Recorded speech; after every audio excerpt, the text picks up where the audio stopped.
Na hii ndiyo namna pekee ya wewe kuyasikia majibu ya Mungu. Na majibu ya Mungu utayasikia kwa urahisi zaidi kutoka ndani yako. Hakuna haja ya kwenda kutafuta ishara nje kwamba umemaliza kuomba sasa unataka usikie majibu kutoka nje. Labda usikie gari imekuja hapo ili kujibu maombi yako, labda usikie mtu amekuja hapo amegonga hodi ili akujibu maombi yako, kwa sababu tumefundishwa sana kwamba Mungu anaongea kupitia watu. Lakini maandiko yanasema ya kwamba miili yetu ni vyombo, miili yetu ni mahekalu ya Mungu.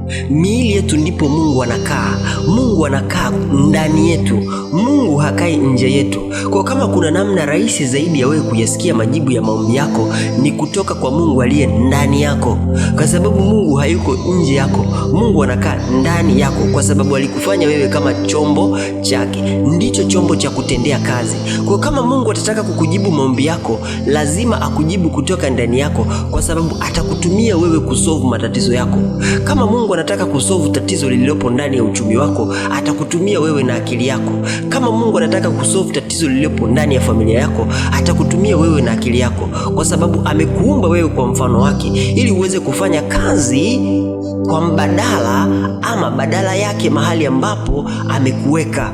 Kwa maana Mungu hawezi akashuka akaanza kufanya kazi kwa kivuli au kwa upepo, na kati ana kitu ambacho amekiumba bora kuliko upepo, ana kitu ambacho amekiumba bora kuliko wanyama, ana kitu ambacho amekiumba bora kuliko maji.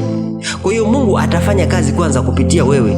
Maandiko yanasema katika ile Yohana 15 ya kwamba kaeni ndani yangu nami ndani yenu. Na ukienda ule mstari wa 7 unasema kama mkikaa ndani yangu na maneno yangu yakikaa ndani yenu, basi ombeni lolote nami nitalifanya.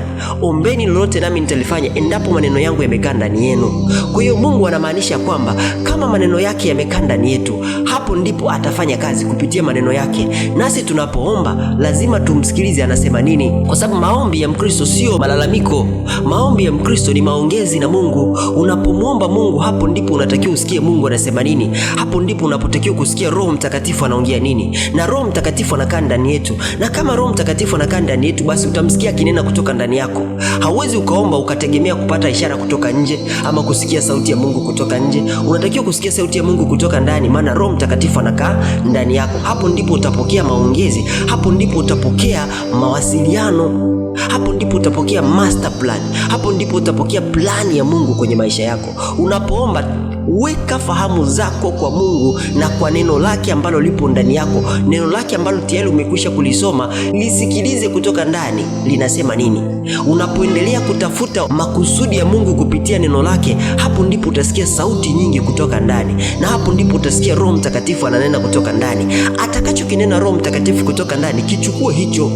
Usiende kusubiri kwamba utasikia mtu na bodaboda anakuja huko nje ndio atakuwa amekuletea majibu ya maombi yako. Hapana, Mungu amekuwekea akili na ufahamu, na amekuwekea mawazo yaliyoko ndani yanayoambatana na Roho wake Mtakatifu, kwa sababu umelipokea lile neno la uhai na kuliishi. Hapo ndipo Mungu atanena nawe kupitia lile neno lake la uhai, kwa sababu Roho Mtakatifu yuko ndani yako, atakupatia master plan kutoka ndani. Kwa hiyo kama unataka kusikia majibu ya Mungu, utayapata kutoka ndani. Kwa hiyo unapoomba, usiende tu kueleza shida zako. Unapoomba, kamsikilize Mungu ananena nini juu ya maisha yako. Na huyo Mungu hata nena kutoka nje. Hautasikia sauti juu ya bati naongea, utasikia sauti kutoka ndani naongea. Pale ambapo utasikia maswali mengi, mengine utahisi ni sauti yako, lakini mengine utajua kabisa kwamba hata kama ni sauti yangu inanena, lakini mimi sikuyajua haya. Hapo ndipo utaenda kufananisha hayo maneno na maandiko. Hapo ndipo utaenda kufananisha hayo maneno na kusudi la Mungu, na utakapoendelea kufananisha hayo maneno na kusudi la Mungu, ndipo utapata Mungu anataka nini kufanya kwenye maisha yako. Shalom.